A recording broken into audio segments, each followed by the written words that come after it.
Hello and welcome to our third and final event in our political discourse series. Thank you if you've been joining us throughout the whole journey and joining us on our final event. And if you've just joined us on our first one, then our previous podcasts and workshops are available on YouTube and our other podcast channels.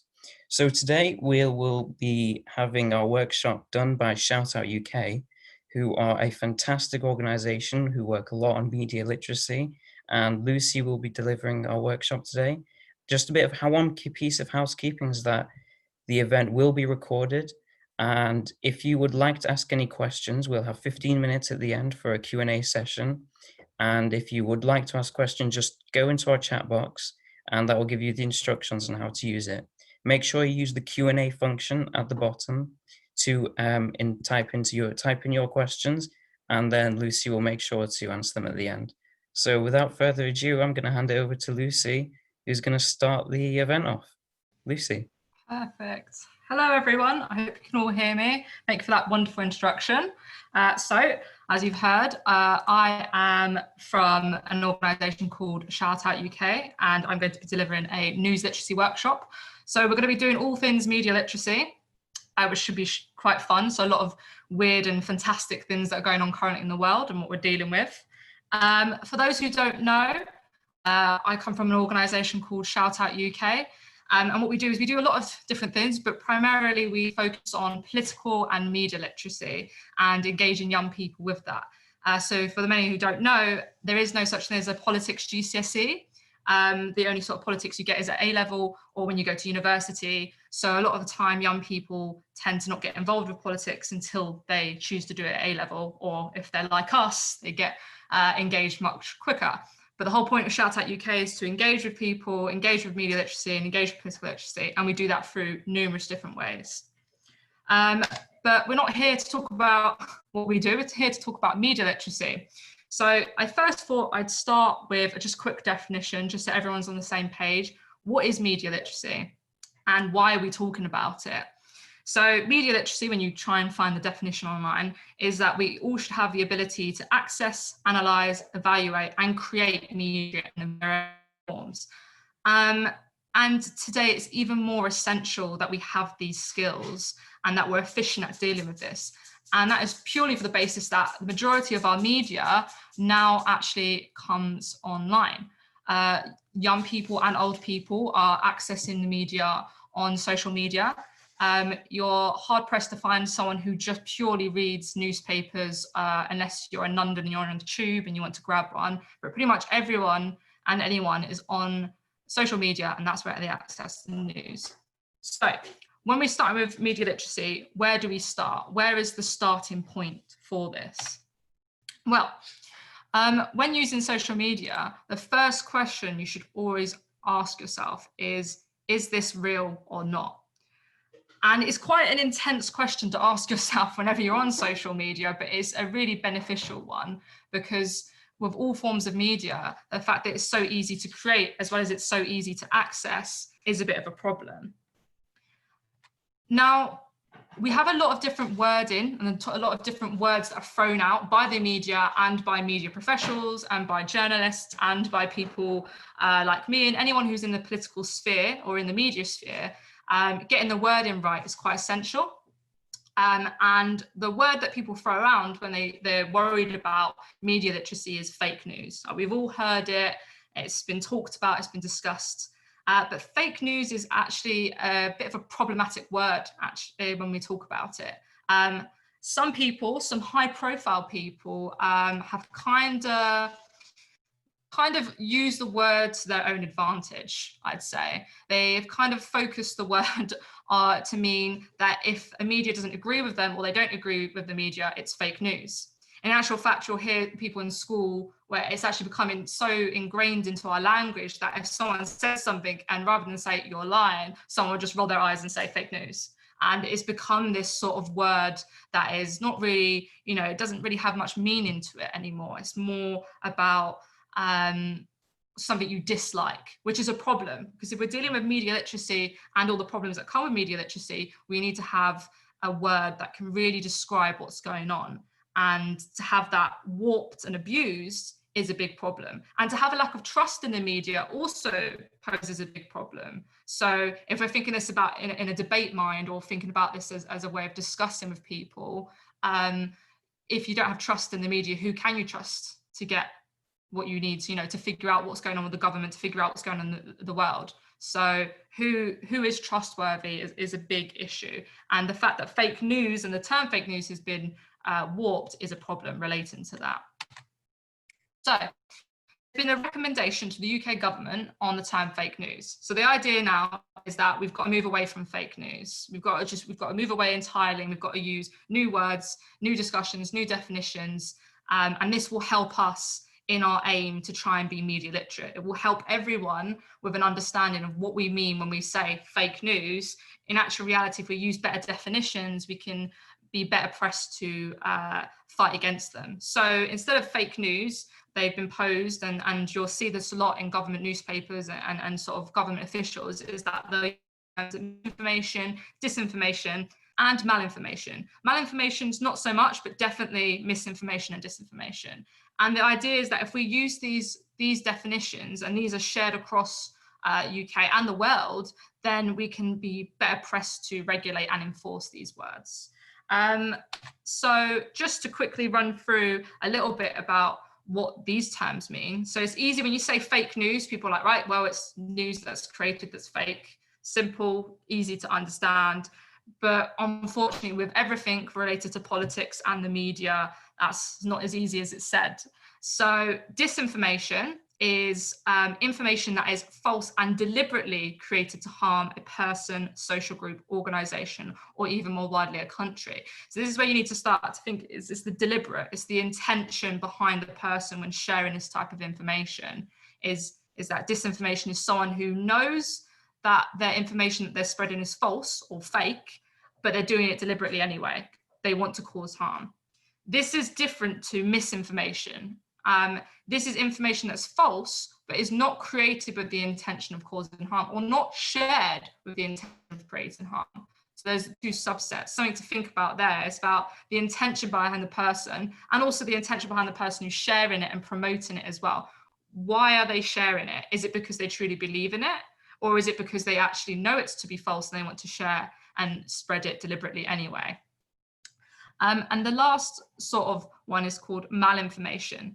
And this is information that is based on reality, but it's used to inflict harm on a person, social group, or organization. So again, quite different. It's actual reality. So this isn't false information spreading anyway, but it's actually something that is steeped in reality, but is used anyway to inflict harm. So what I'm going to be doing in the next steps is giving you good examples and case studies of being able to deal with these and being able to actually see how these affect us in our daily lives and why they are such a problem. Like why are we so essentially scared of them, and why do so many journalists and so many academics and teachers have such problems in being able to ultimately combat them?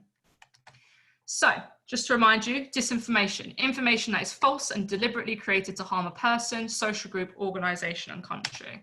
Now, the best way to remember this, and the one that everyone always talks about and have been talking about since 2016, since 2014 as well, is the Russian disinformation campaign. For those who aren't too clear, it's been found recently, and there's been lots of discussions and talks about this, but the Russian government interfered in the 2016 US presidential elections with the goals of harming the campaign of Hillary Clinton and boosting the candidacy of Donald Trump. And a bigger, more wider idea, if you're interested in geopolitical sort of warlike intentions, is that they wanted to increase chaos in America. And this picture here, this image, like if you want Jesus to win, is actually a meme that was created by Russia to sow discord. So this is literally what we're seeing here is a Russian, someone in Russia creating this and then spreading it online. Now, to us, it may seem ridiculous. We look at this, we roll our eyes and we're like, what is this? But if you were an American a Christian American who hated the Democrats, this would feed into your confirmation bias. So this would feed into your bias that Hillary Clinton is the devil, is a Satan worshipper, is against everything that is good in the world. And this is quite a problem. So just by spreading this meme, you're already, hitting and continuing with these types of points. So that's a really good sort of way to look at things right there, is just through this simple image here. Numerous reports on the Russian disinformation campaign, we've actually been able to find a lot of interesting points about this. So when we talk about disinformation, a lot of people just focus and say, yes, it happened. They spread memes, they spread ads, they spread bots, they spread Facebook posts. And a lot of focus was put on Facebook. I kind of wanted to switch that up and introduce the idea that this was taken from the Associated Press, where they had a big discussion in that they looked at the amount of Facebook ads, Facebook posts and Instagram posts, and they actually found that more posts and fake social media accounts targeting the US public was actually done for Instagram. So what they found is that they had some key takeaways that they actually looked at. And one of them was that it was Instagram's meme warfare. So it wasn't actually Facebook that they were using, it was actually Instagram that they preferred to use meme warfare. And that's probably because Instagram is built to like and share images, whereas it has lots of other functions. Another key takeaway that we can find from the Russian report was that it's not just ads.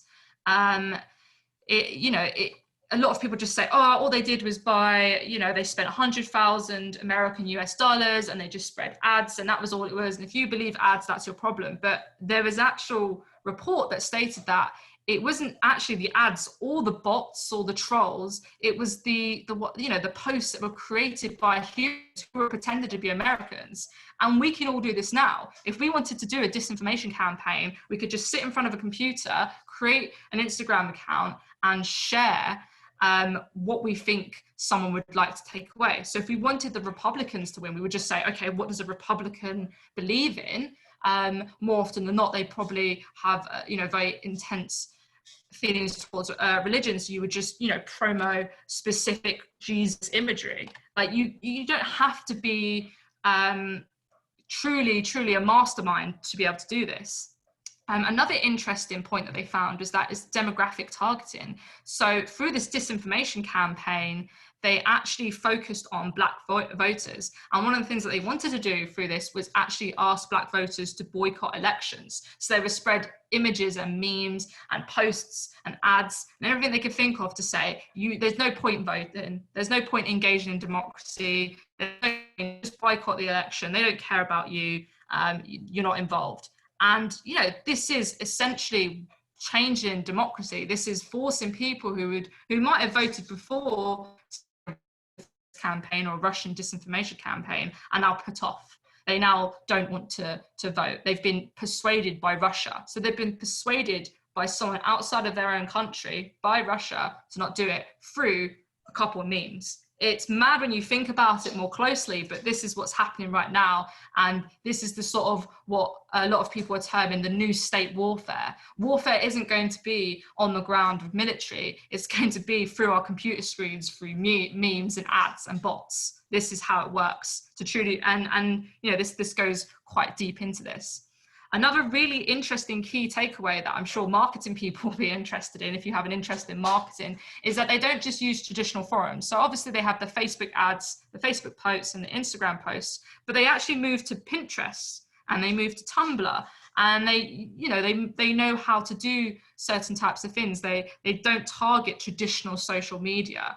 And if you think of the type of people that are on Pinterest, my mum shares Pinterest to me every day, teachers are on there. It's quite interesting that they've focused on these areas. And Tumblr as well, which is a lot of people would say very left-wing socialist sort of, a lot of people talking about extreme views on Tumblr. They've also moved on there to try and spread information. So there's a lot of interesting things that we can take away from this disinformation. And hopefully this will show to you why this is important for us to be aware of and why disinformation needs to be taken quite seriously, and why a lot of people are worried, especially, and we'll say this because the US elections are coming up in 2020. We've got another election. This happened in 2016, it's going to happen again.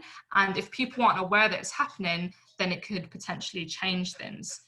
So pretty much everyone needs to be aware that this is going on to be able to fight against it. Now, it's not just adults and it's not just people who have the right to vote. As you can see here, Russia also targets young people and the ages, well, they say young people, but yeah, 13 to 40, probably younger than that as well, because you have to lie on Facebook and say you're 13 to be able to go onto it. But ultimately, they don't just target people they want to change the vote, they target them to keep an eye on them, essentially. So this little memeopolis here is an ad that's promoting, and it's Russian trolls wrote, "Welcome to the city of memes." This targeted to people the age of 13 to 40, and they even targeted specifically to their interests, so BuzzFeed or 9gag, and they were able to use this data. This is why algorithms on social media are so important. We've all done the sort of worried, panicked look to our friend when you talk about something and then it pops up the next second and you freaked yourself out and you've been like, they're listening to us. Well, it's actually more harmful than that. It's that they have a profile on you, and it's a psychological profile, and they know what you like and they know what you dislike and they know what you share and they know what you don't share and what you're interested on and how long you scroll on something and what you click on. All of these things that we think are normal because we spend our time scrolling, they are taking information on. So they will know what memes people share. They will know who comes onto this. They will know pretty much everything there is to know about the people that are on these pages. And they want to keep knowing this information. They want to keep their algorithms good. So they don't just target voters, but it's a bit more steep than that. It goes wider than we think. Their net is wide, essentially. And again, this is what I said before, it's definitely intentional that we need to have people who can vote and can engage in democracy, and they need to be aware. But we also need to teach young people as well. So this should be taught in schools and whatnot, but it's because it's everywhere. Even though young people have also said to me that Facebook is dead, they're going to be on Instagram. There's a lot of meme Instagrams that I'm sure most of us follow as well that could be Russian interference. And that's something to think about. Where is it coming from? Why are you doing it? And what's the intention? And when you're listening to me think, I always want you to think in the back of your mind, what is the intent?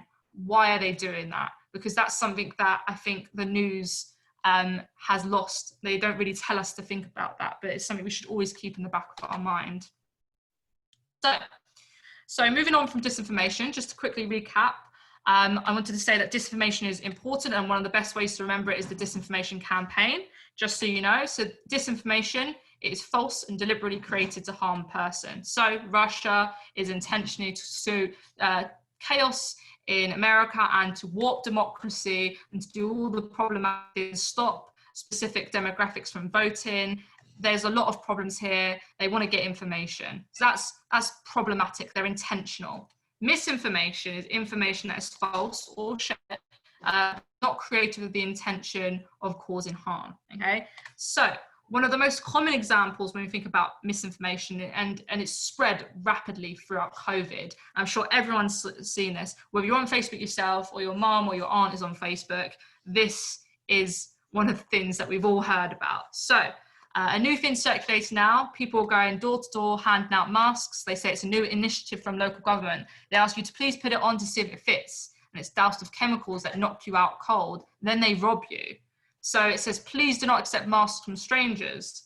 Now, again, it's quite horrible, but it's not as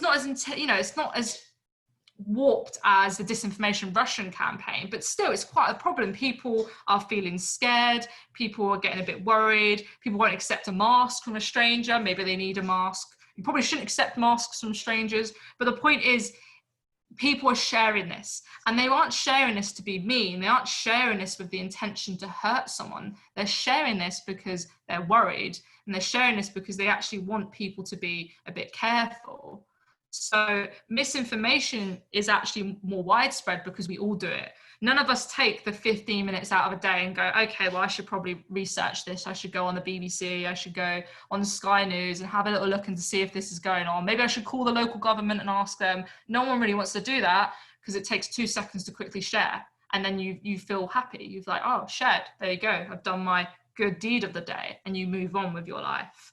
But it's more problematic when things that are shared, that are misinformation, take on a darker hold. So the next story I'm going to tell you is quite a sad story, and it's about COVID, but I think it's really relevant to show what happens when misinformation is shared and ultimately ends up in a real intense ending. Now, I'm going to give you the cliff notes because I don't expect anyone here to want to read all of this, but from what we said, Karen Kolb-Selke, essentially, this is a Facebook post, and they're essentially saying that the pandemic is media driven. It's not real, it's a hoax. It's killed less people.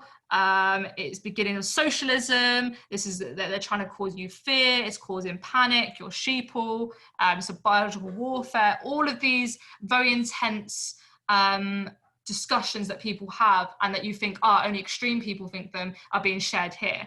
Now, I don't think Karen is sharing this intentionally. It could be disinformation. She's probably sharing it maybe to cause a problem, but I actually think this is misinformation. And you can see that a lot of people have liked it and shared it as well. It's got 1,588 shares, and a lot of people commenting saying, well said, girl, agreed, amen, yes. And this misinformation that they've very coherently wrote out is being spread, okay? Now, the problem with this, and this is where it comes to a real life example, is that this ended in complete tragedy. There's no way to say that. Unfortunately, Karen died. And you can see here, it says on the right-hand side, the results came back this morning. Karen did test positive for COVID-19. As a result of this, it caused her to go into kidney failure and septic shock. So she didn't believe the hoax. She didn't believe that COVID-19 was real. She didn't believe in a pandemic.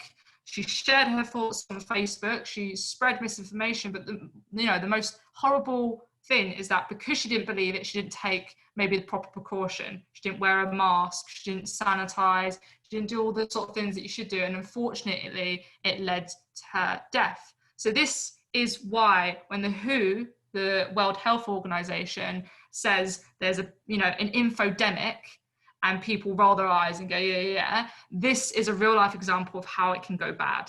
You've got the disinformation and it spreads and it attacks countries and it attacks democracy. And then you've got real life people who are, reading the disinformation, reading the misinformation, sharing it themselves, and it ultimately ends up in real problem. This is why when we have, we've all living through the pandemic now, why we need to really focus and help stop and be media literate because of examples like this, where we unfortunately have someone who believes these things so clearly that it ends up in the worst case possible. And again, even worse, and I'll let you know this, is that people, rather than trying to engage and say, oh, well, she clearly wasn't media literate, or maybe, it's a fault for her education, they attacked her and they attacked her family, and they said maybe she deserved it because she didn't understand it. So what I want us to think is, rather than being angry at these people who so sincerely believe these types of things, we need to be a bit worried and think, how can we help? Like, what can we do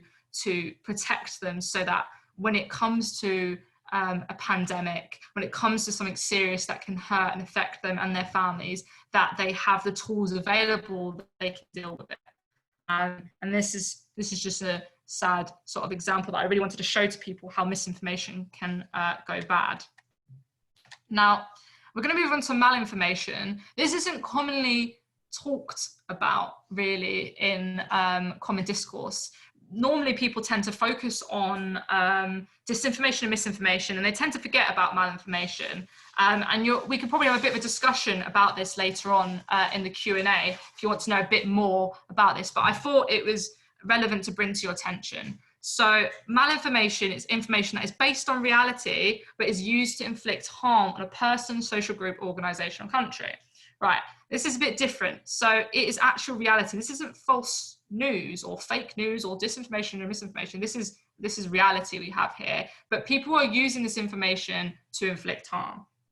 So one example that I found is French presidential candidate, or president, as we saw, Emmanuel Macron, has been the target of hacking operation in which campaign documents were leaked online. Okay, so we have a bit of a discussion here now, in that he had, a campaign, they targeted him by hackers and they leaked all of his online. Whether that is good or not is a big debate. Whether or not it's acceptable for people to leak things online is a problem. But it's like, how much is their intention to harm? Was it intended to harm him as a person? Probably not. Was it intended to harm his campaign? Definitely. Was it intended to harm democracy? Again, how much information should we know? These are the types of questions you keep in the back of your mind when you're reading things. Again, I'm going to say it again, it's the intention. Why are they sharing this? Why are they promoting this? What is going on? And I wanted to talk about malinformation and accountability, because a lot of times people view malinformation as quite problematic and say, no, we shouldn't share information. And I think malinformation isn't as clear-cut as disinformation and misinformation. If someone's address is leaked, this is a clear case of malinformation. This could cause them harm. Now, when it comes to politics, it is much more complex. So if we think about WikiLeaks, if we think about whistleblowers, if we could think about people who are leaking information, and maybe they are trying to do harm to that government or state secrets, but at what point is it to protect the people, and at what point is it to hold accountability?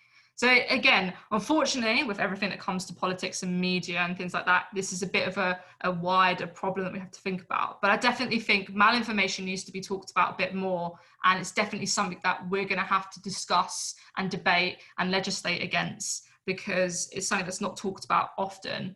Whistleblowers get completely attacked by governments for sharing state secrets, but at the same time, they might be sharing them to protect the people and holding the government to account.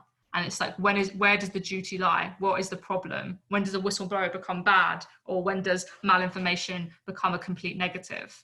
And we need to figure that out. And we also need to legislate against it, essentially.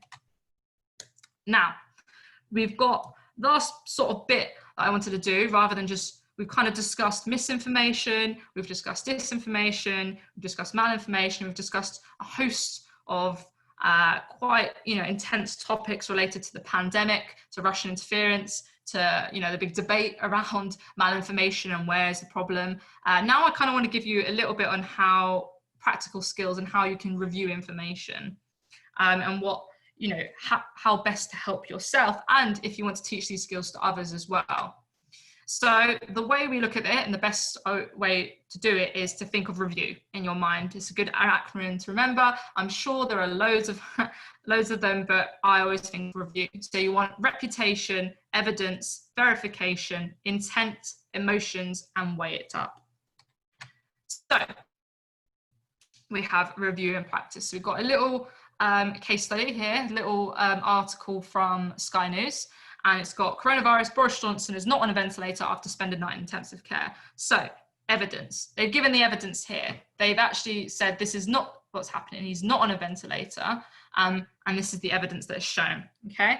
Next, we want to deal with reputation. So we've got Sky News. It's quite reputable. You can say if something happens and Sky News shares misinformation, disinformation, you can pretty much respond and say this is disinformation, and they will have to issue an apology.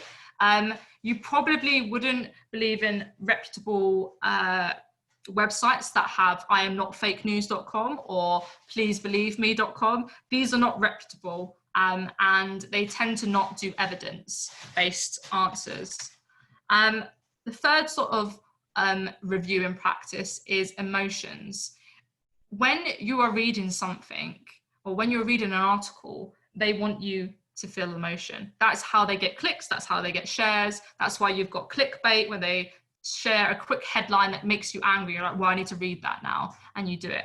But when you're reading an article, you should not be getting angry and angry. You should not be feeling intense happiness, or you should be quite clear cut and be able to analyze something. In fact, in my opinion, which other people may disagree with me in terms of journalism, It should be like you're reading an essay, unfortunately. Kind of like you're reading your dissertation where you're like, okay, I've got the facts here, boom, I can move on with this. That's how we should feel when reading articles. But also, let's be honest, that's not what happens. A large proportion of us don't want to spend our day reading 20 minutes of an article which can be really quickly condensed to the finer points in 2 or 3 minutes, which is why they now say it on social media, this is a 2-minute read, this is a 3-minute. And that's only happened quite recently. Before then, you were expected to just read everything, but people are used to being quite quick and being used to just being able to get the information quickly, that we don't want to do that anymore. But your emotional state when reading something is so important for you to be able to ensure that you are protecting yourself against misinformation or disinformation. Verification as well. Now, the best way I can say this is, again, it goes back to the annoying academics, or when our teachers tell us you must reference something. A good article will have a hyperlink, and you'll be able to verify, okay? You will be able to see what is going on, and you'll be able to check the facts. And that is something that's essential for you to be able to engage in protecting yourself, again, from misinformation, disinformation. If you cannot verify something and there's no one else saying it and it's just one person, then that's a problem. That's something going on. If Sky News and BBC News haven't checked up on it, then that is also a bit of a problem, because they normally get all of the information straight away. So verifying something is so important, and that's probably another aspect you need to get. So you've got reputation. Where is it coming from? Who is it done? Are they giving evidence? Can you verify it? What your emotional state is? And then you want to think about the intent. What I talked about earlier in terms of intent is, why are they doing this? So if an article is saying something about the refugees, right, and it is, whether it's very positive or whether it's very negative, you need to think to yourself, what is the intent? What is the purpose of them sharing this information? Is it something new, or is it to make me feel intense emotions so I can read this and share this? Or if someone posts a post and it is, it's got using lots of intense language and they're very angry, what is the purpose of that? Do they want you to share it? Why are they sharing this? When someone's created a meme, what is the intent behind the meme? Is it just to be funny? Is it satire? Or again, is it to make you angry and engage in politics? These all things, and you have to weigh them up. I wish there was a clear-cut way where we could just go, here it is, this is what you have to do. But unfortunately, you have to weigh everything up. And you have to decide for yourself whether it's worth reading. And that's something that a lot of people will struggle with. And I myself struggle a bit as well, when we're like, do I trust this source? Can I actually agree with it? Or do I just say, oh, okay, it's, quick 3-minute read, no worries, let me get on with it. You have to weigh everything up, unfortunately. So review: reputation, evidence, verification, intent, emotions, and then weigh it up. Now, we're just going to move on to the last sort of 5 or 6 minutes where I'm just going to give some practical tips, because these are, like I say, that it's good in practice. It's good to think. Even if you think of one of these, it will help you out. I always think intent. That's my one that I go to. That's my go-to. Like, what have they intended? Why have they created this? But we always need practical tips. And I've just picked 3 that are really good for all of us who are on our laptops quite often, and just quick ways that we can combat this sort of problem that we have to deal with. So the first one is pay attention to the domain and URL. This is probably tripped up more than thousands of people. You might not even look at the top of the URL screen. It says, bbc.com, and then it's got bbc.co or bbc. A random CA or wherever it is. You have to pay attention to the domain and URL, because that's how they trip you up. I think there was a story a while ago that someone was going on the Ron Guardian URL every day and reading the Ron stories just because they didn't bother checking. It seems silly, but it's something that you need to think about as well. If you are a bit like, some of them are quite easy, this is not fake news, you can go, yeah, okay, I'm going to ignore that. Some are harder. And with every step that we take to be media literate, the opposite will take to fight against us. So we always need to be paying attention to everything that we're reading online. This is a good one. I want to put this in because a lot of people struggle when it comes to images, and I think that's fair enough, to be honest. But you can do a quick reverse image search. You can find out where this image was created, or if it was created, if it was doctored. This is quite an easy way to do this, and you can do this on Google. So, if it's on a lot of stories, it's being shared on Instagram or Facebook, that you can just click on the image and just do a quick reverse image search, and that will be really beneficial to you when it comes to images. There's loads of quick tips of how to reverse image search online, and you can just follow them. And Google's quite good in that it will tell you when it was created, where is it from, who's using it. So that's something that we should think about as well when it comes to images, especially when they're used for memes as well. That's something that is quite essential that we need to think about. The last one is a bit of a moot point, but I think it is really relevant to keep in mind. A lot of time, and we have this option, and we all do it, we don't engage in conversation. So one of our friends is sharing blatantly fake news or misinformation, disinformation, or malinformation, or something that's really hideously biased. And we just roll our eyes and unfollow them at the top of Facebook if we want, or we just scroll and ignore them. But I think it's our duty as people who are aware and are probably quite annoying to these friends, where we say, hey, I don't think that's real, or hey, maybe that's a bit biased. Do you want to, we can have a discussion about that. We shouldn't have to shy away from these conversations.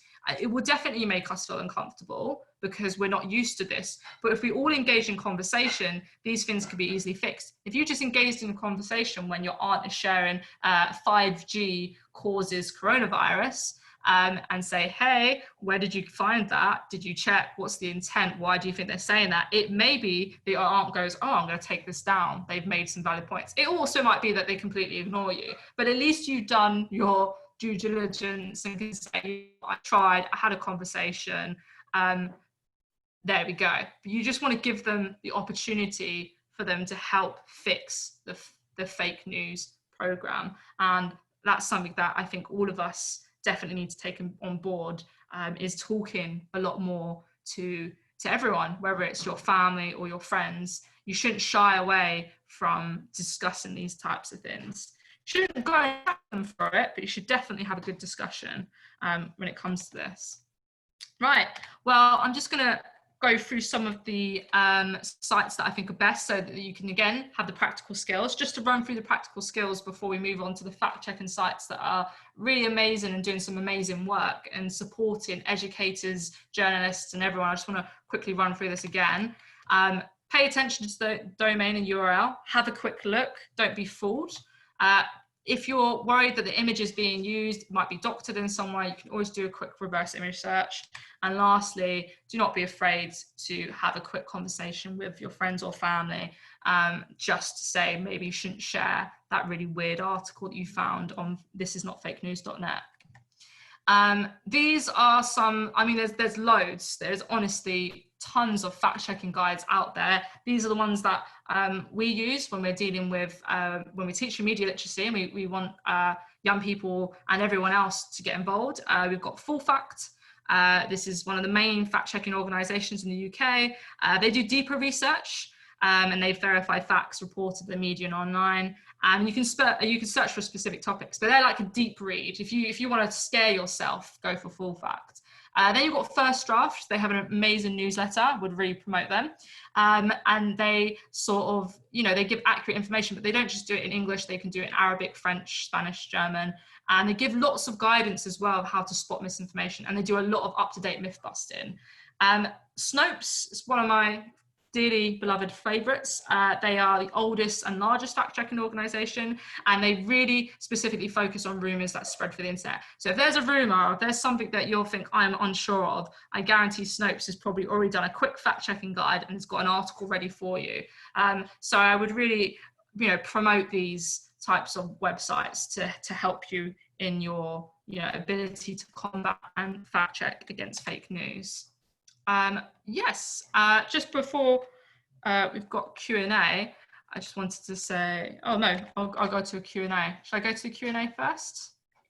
Yeah, we can start the Q&A now, and then we'll go on to the other stuff afterwards. Yeah, perfect. But so thank you very much, Lucy, for the presentation. It was amazing, and it especially gave me a lot of new information that I didn't already know. So thank you very much for that. So we'll go on to the Q&A part now, and you can keep putting in questions as we're discussing the ones that are already here. Our first one that we got quite early on was regarding different types of fake news and which ones are the most dangerous, which ones are most likely to be believed by people, or the hardest to be solved. So, I Mm. mean, what springs to mind for me is ones that have a little bit of truth in them, and then are edited or have stuff left out to make it fake news. That's interesting. Actually, I would probably say the opposite. Ironically, I think I don't know if any of you've seen, but we were talking about it today. There's a documentary on Netflix, and it's about flat earthers, and they literally did tons of experiments to prove that the Earth was flat. And each experiment failed. So every time they did an experiment, it failed. They shot to astronauts in the space, and they were like talking to them and like, what do you feel about flat earthers, as he's literally in space and can see the world. But it's because they believe these really intense sort of fake news, as we can call them, or disinformation.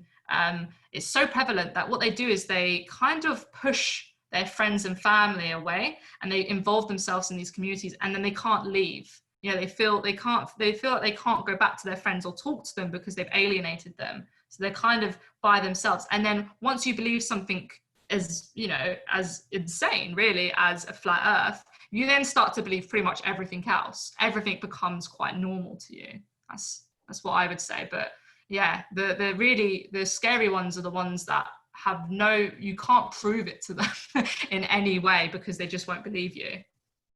Yeah. Okay, so our second question we got from Chris in Maidstone, and he says that for him, it's easier to spot misinformation when it's from the opposite ideological perspective because you're less inclined to believe it anyway. So he asks, how can he spot misinformation or disinformation when the content itself is something that he supports? So how would he go around trying to spot it in that way? I really wish there was a quick way that I could be like, this is how you do it. This is the full step process. But it's honestly really, really hard. We all have it where we want to believe our own opinions are true and effect. All I would say is that deals with that gets really into grips with themselves and essentially has an argument with them. I've done it as well. I've read something and be like, oh, that seems quite reasonable. Is everything that I believe in there? But then I have to check myself and say, right, what is the intention? What's my confirmation bias here? Is there a reason I believe this? What are they trying to say? It's honestly going through review for everything and getting used to thinking, what's the intention? Where's the evidence? Where's the verification? Is it reputable? All these things for every article, no matter, or every post, is kind of the only way you can get around it, in my opinion. Is actually the most annoying thing, is that we all want to believe what we believe. Gotcha. That's a good answer. So we've had quite a few questions about social media companies themselves, which I'll come into a bit. But one practical question was regarding photos. So I know you spoke a bit about how to spot edited or doctored photos. One question that we got was regarding photos taken from another time or another place, and they are made to look like this is happening right now. Is there any way we can spot those? Yes, so that actually happened really recently. I don't know if anyone heard, but Joe Biden, there was a video going around that he fell asleep during a live conference. And they were using it saying, oh, look at him, and he's Democratic candidate has fallen asleep during a live conference. And then they actually found out the video was taken during another time and then doctored in. It's kind of the idea that we just need to be very aware. I really wish that I could sit here and say to you, I've got all the answers and I'm going to tell you them now and we're all going to be okay and now you're all media literate. That's unfortunately not the case. What I would say with that is that you can try Google reverse image because that always helps. You can have a little, you just got to be a little bit suspicious if you see something that's almost too good to be true. There was an image that someone did recently where they put Putin in a sort of chair and he was surrounded by all the European Union like heads, you know, Angela Merkel and whatnot, and they just placed him in there so that he looked really important, and then they just pulled him out. So I mean, fake videos and fake images are probably one of the worst sort of things that we're going to have to deal with. There is a lot of people that are fighting the fight, so dealing with how to creating sort of new computer systems and new AI and new ways of being able to say, oh, this is fake and this is real.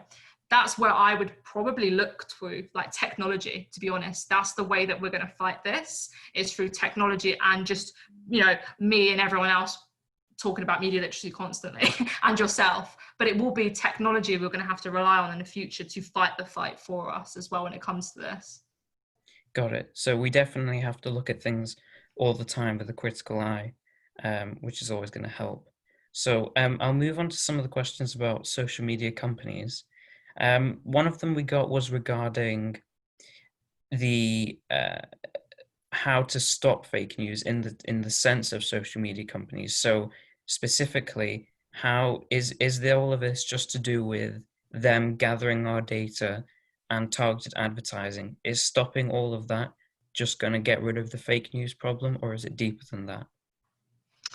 That's a really interesting question. It's actually a big debate that we constantly have, where you position yourself. So that, I mean, the wider debate is it's three types. Is it up to government to regulate? Is it up to us to regulate? Or is it up to social media platforms to regulate? And you can have debates on all sides of this. I think that Facebook and Twitter and Instagram, and they are trying a little bit more now.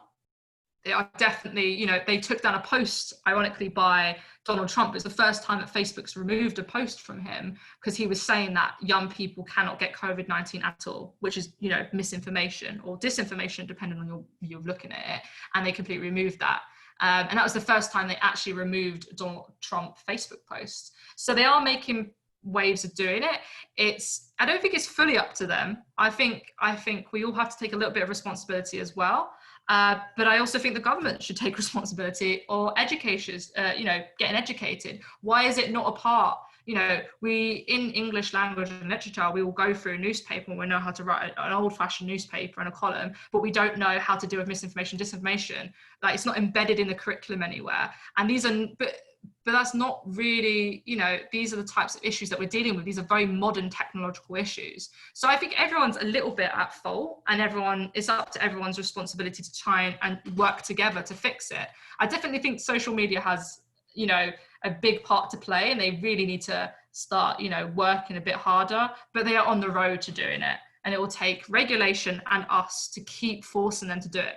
The only reason they're going to do it is if people are saying that they want it. If people say we don't care, then why should they care? So it's up to us to keep saying we care, please keep doing what you're doing. So again, awareness is definitely super important in that sense. So another one related to social media, it's actually quite of a big picture on this one.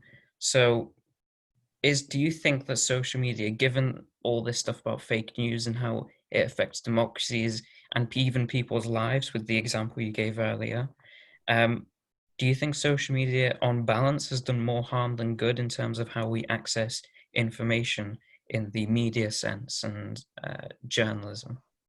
Oh, that's like a philosophical question. Has the internet done what we thought it would do? Okay, so am I going to be, you know, I'll be honest. I think that it's with everything in life. We as human beings always go, or we try to go with really good intentions, don't we? We're always like this, you know, we're going to try and do this and we think it's good. You know, we never really go with the most intense, deplorable negative actions, bar a few like military, you know, creating nukes and whatnot. I think the problem is that social media is so new.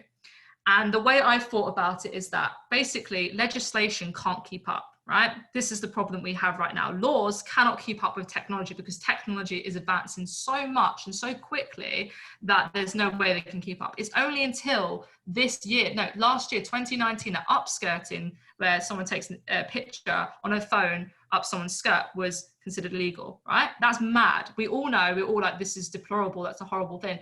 But the law wasn't able to catch up because the law does not recognize technology has advanced so much. So rather than us blaming social media, I think that we need to kind of get into action in terms of campaigning and quickly getting laws to protect people.